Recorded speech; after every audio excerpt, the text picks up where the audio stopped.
Shri Swami Samarth. Hi hello नमस्कार, मी सोनुप्रिया तुम्हा सर्वांचं आपल्या नवीन एका व्हिडिओमध्ये स्वागत करते.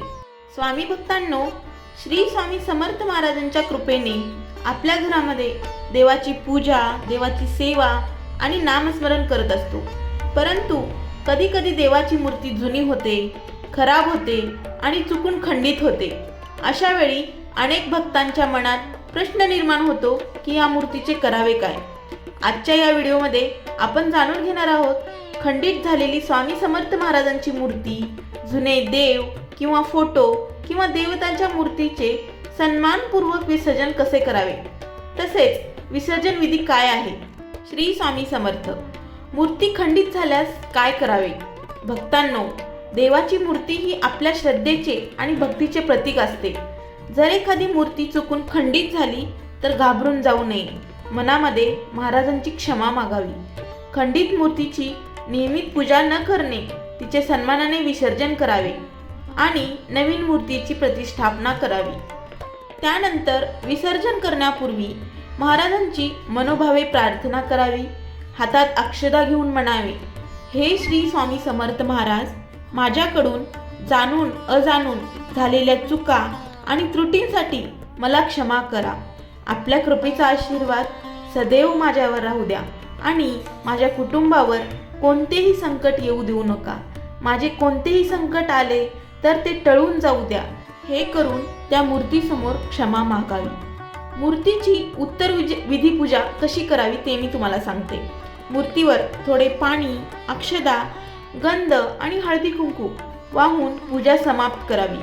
मनामध्ये देवतेचे पूजन पूर्ण झाले आहे अशी भावना ठेवावी.